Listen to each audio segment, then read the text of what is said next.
Alice and Bob take turns picking up whole piles of stones from either end of the row, with Alice going first, and each of them always tries to end up with more stones than the other. There is an even number of piles, each holding some positive number of stones, and the total is odd, so the game can never end in a tie. Intermediate level, 2 players.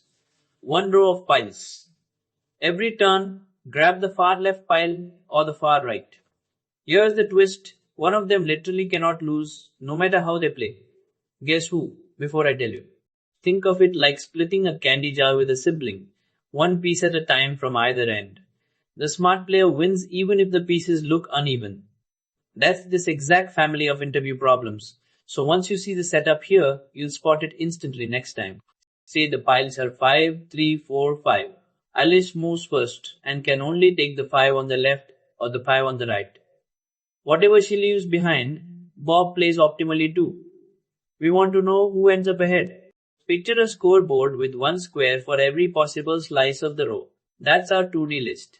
We fill it corner by corner with nested loops, smallest slices first, and at every square we just keep the higher of 2 numbers with max.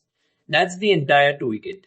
The obvious move is to just simulate every possible game. Try taking left, try taking right, recurse, repeat. It's correct. It also explores every possible game like a grandmaster with infinite time and no deadline. The branches double every turn. Here's the ship. Since the total is fixed, Alice doesn't need to track her exact stone count. She just needs to maximize the gap between her total and Bob's. If that gap ends up positive, she wins. That's the whole reframe. Define a table entry for every slice of the row. The best possible score gap the current player can force on piles from index I to index j. Solve it for small slices first, and the full row falls out at the end.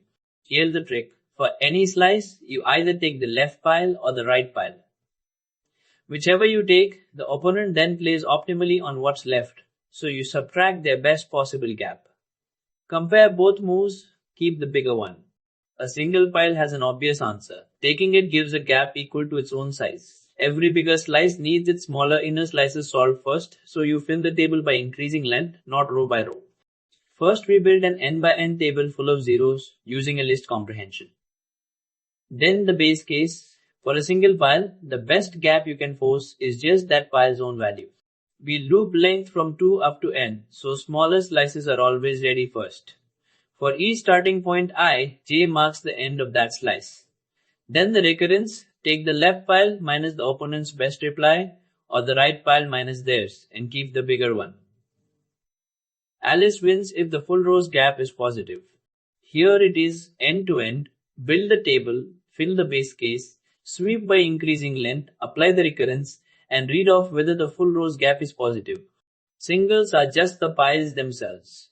The first pair gives a gap of 2, the middle pair 1, the last pair 1. The 2 triples each land on 4. Finally, the whole row, the bigger of 5 minus 4 or 5 minus 4 both give 1. Positive. So Alice wins by exactly 1 stone, matching our example. Clean. Try it yourself for piles 3, 7, 2, 3. Same recurrence, same fill order. Pause here and figure out whether Alice still wins before I show you. First time I coded this, I looped I then j in plain order and got nonsense. You have to fill by slice length, not by row, or you read zeros that aren't ready yet.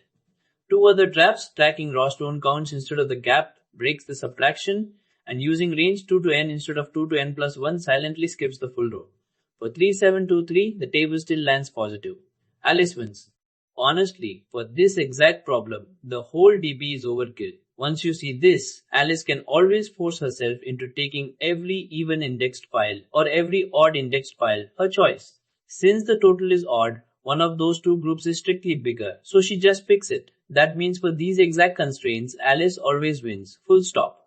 The catch, this trick only works because the problem guarantees an even pile count and an odd total. It won't survive a rule change like Stone Game 2 or 3. It won't survive a rule change like Stone Game 2 or 3.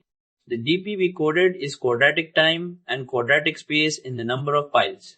With 500 piles, that's around 250,000 table cells. The parity trick is a single constant time check. Use the DP when you need the reasoning to generalize to harder variants. Use the shortcut once you've spotted these exact constraints. With only 2 piles, the table is trivial. Alice just takes the bigger one and the odd two guarantees they're never equal. Even with the maximum 500 piles, the quadratic table is still fast. No pile count is ever odd, so the base case always lines up cleanly. Remember that guaranteed win claim from the start. Now you've proven it two ways. Build the interval DP by reframing the game as maximizing your score gap, filling smaller slices first, or skip straight to the parity trick for these exact constraints. Same pattern powers Stone Game 2 and 3, where the rules change just enough that the shortcut stops working and the DP is all you've got. Understood it faster than you expected? Say so with a like